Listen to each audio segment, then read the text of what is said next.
اپنے ازار کو ٹخنے سے نیچے پہننے والا. یہ میرے بھائیو یہ بہت سنگین گناہ ہے, سنگین جرم ہے. اپنے ازار کو ٹخنے سے پہنا جائے, ٹخنے سے نیچے پہنا جائے. جو پہنتا ہو اللہ رب العالمین اس کی طرف نظر رحمت سے نہیں دیکھے گا کل قیامت کے دن. اسی طریقے سے دوسرا نمبر والمنان, یعنی احسان جتلانے والا کہ ارے فلاں وقت تو تم کھانے پینے کی چیز نہیں تھی, میں نے تم کو کھلایا, میں نے تم کو پلایا, تم تو چلنے کے لائق بھی نہیں تھا, میں نے تم کو سیدھے راہ دکھلایا چلایا. بعد میں احسان جتلاتا ہو اس آدمی پر اللہ رب العالمین نظر رحمت سے کل قیامت کے دن نہیں دیکھے گا. اور تیسرے نمبر پر والمنفق سلعتہ بالحلف القاذب, جھوٹی قسمیں کھا کر خرید و فروخت کرنا, جھوٹ بول کر ساز و سامان کو بیچنا, جھوٹ بول کر خرید و فروخت کرنا. اس آدمی پر اللہ کے نبی اللہ رب العالمین نظر رحمت سے نہیں دیکھتا ہے. میرے بھائیو جھوٹ بول کر خرید و فروخت کرنے والے کا آخرت میں یہ انجام ہوگا.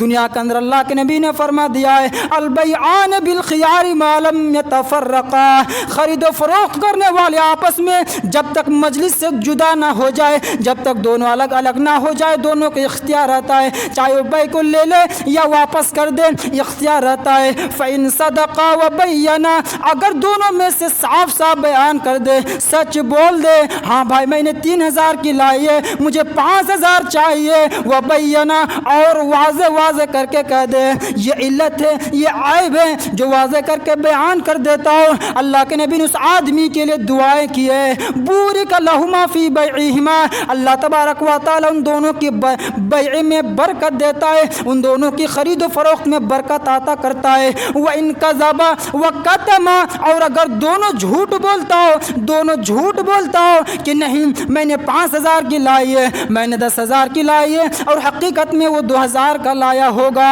وَكَتَمَ, اور جو عیب ہے اس عیب کو چھپاتا ہو, محقت برکت فی بیعہما, اللہ تبارک و تعالی ان دونوں کی بیع میں برکت کو چھین لیتا ہے.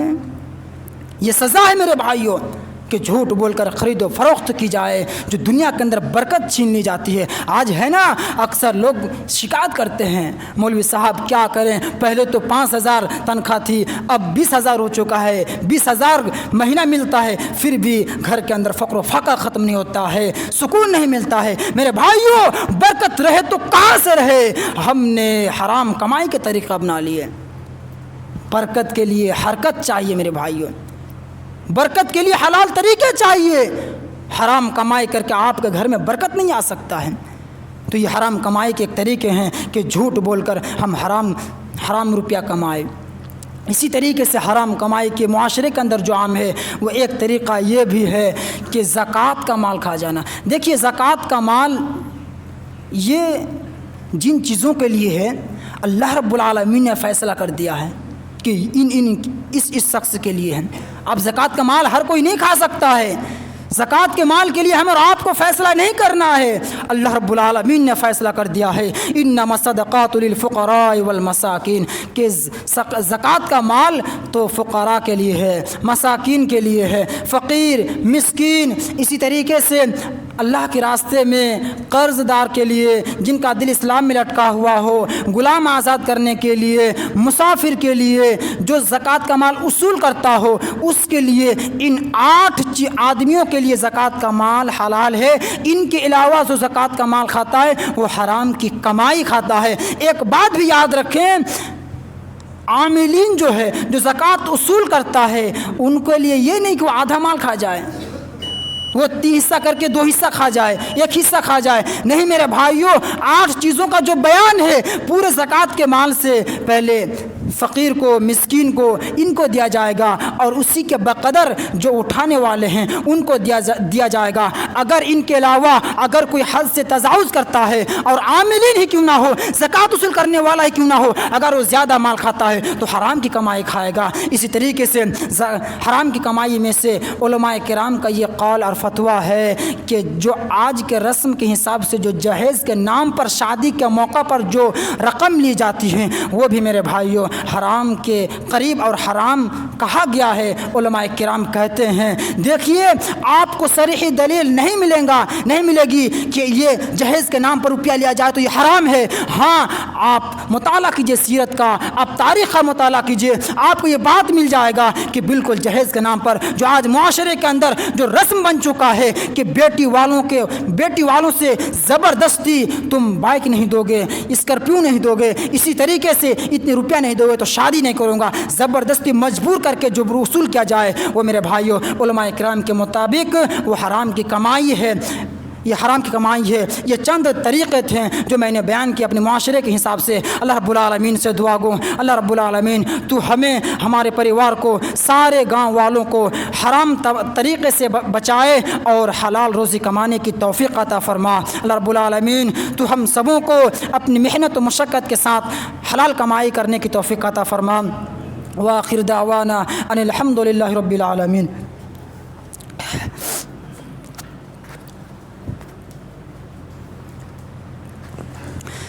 ان الحمد للہ نحمده ونستعینه ونستغفره ونعوذ باللہ من شرور انفسنا ومن سیئات اعمالنا من يهدي الله فلا مضل له ومن يضلل فلا هادي له واشهد ان لا اله الا الله وحده لا شريك له واشهد ان محمدا عبده ورسوله يا ايها الذين امنوا صلوا عليه وسلموا تسليما اللهم صل على محمد وعلى ال محمد كما صليت على ابراهيم وعلى آل إبراهيم إنك حميد مجيد اللهم بارك على محمد وعلى آل محمد كما باركت على إبراهيم وعلى آل إبراهيم إنك حميد مجيد سبحان ربك رب العزة عما يصفون وسلام على المرسلين والحمد لله رب العالمين.